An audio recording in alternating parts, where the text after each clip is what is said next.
we're gonna cut it in around those rocks and make it fit perfect. I pulled off the wall right here. Make sure it's the same measurement on the other side so it's not all wonk-eyed when we scribe it in. We want to scribe it in parallel with the wall, not the brick so much. Okay, so now we're going to take our little scribing tool, and you're going to have to take your time. I'm going to keep the pencil as low as possible so the nail is closest to where we need to scribe instead of being up here like this. So we're going to touch the nail where it needs to be right here. And I'm just going to slowly start dragging the nail across, just pulling it straight back, the pencil, and let the nail ride along the rock and keep the lead here.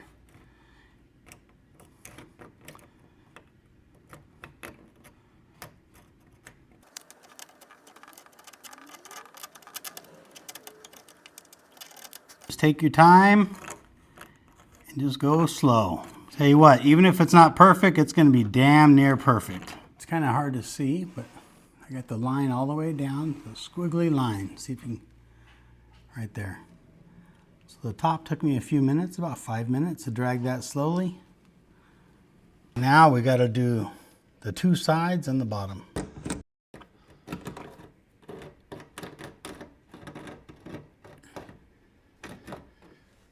Just take your time, scratch those rocks.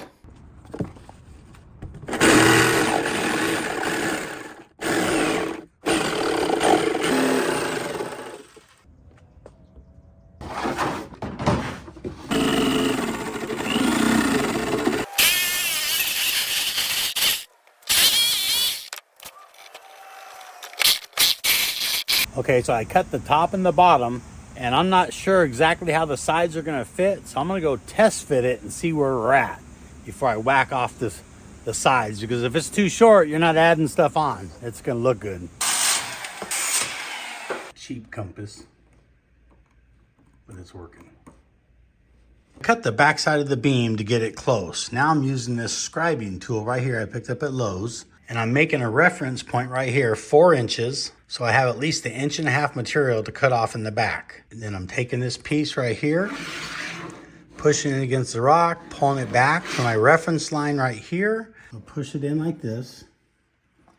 Take your finger and just push them in at the bottom.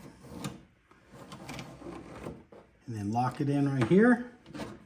And that's the edge that's gonna hit with the pointy edge up against the rock. So that's gonna be good and tight. Just like that. And then I'm gonna pull it back. I have a mark. I marked 4 inches. So I have it on my reference line back here. A little pencil works better to get in here.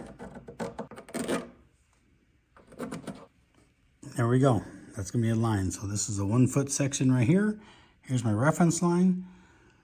And this is the jagged line right here. I redid it because this one was off a little bit. I just pulled it back. I want to make sure I have enough meat right here. The reference line right here, I'll bring it around the beam.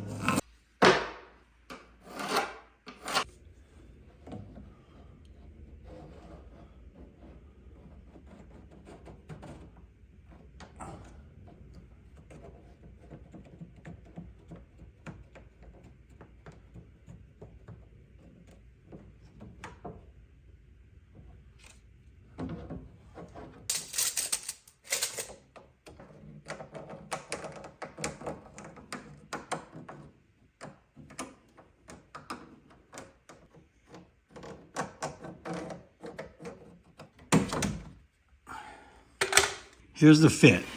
I'm pleased with this. It's all looking pretty good. Got a little gap here, about 1/4 inch. I want to shut this down. And the problem is what I keep doing.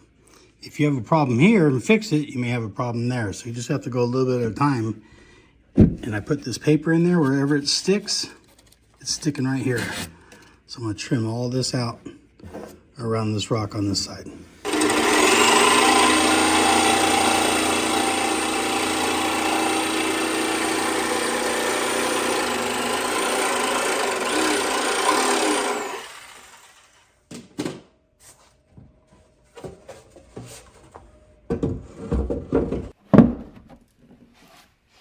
I finally got the beam all cut in.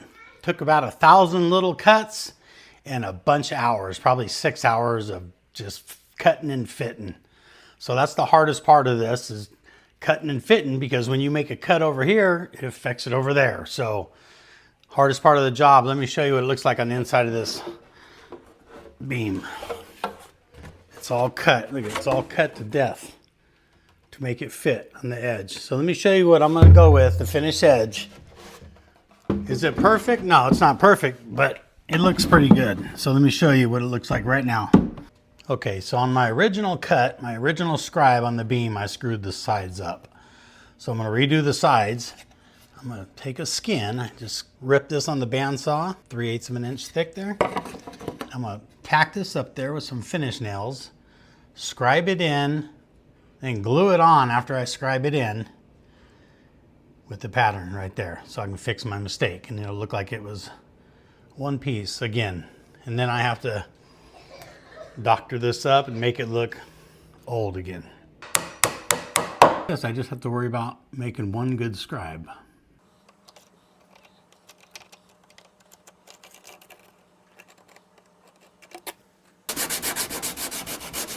I got the skin fitted, and then I've added just a couple finish nails here. And now we're going to load this thing up with glue and get it on here. Just going to stick this on here.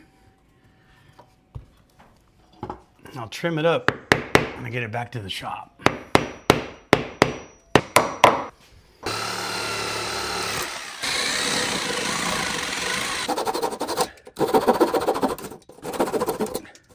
This is the finished cut.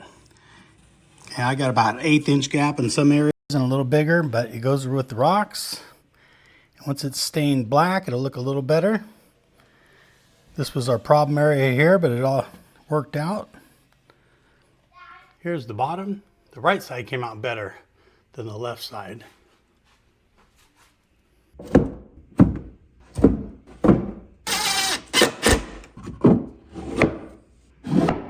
I took this compass and added a nail and bent it and taped it so I can get in the hard to get spots. So it's right at 1.5 inches.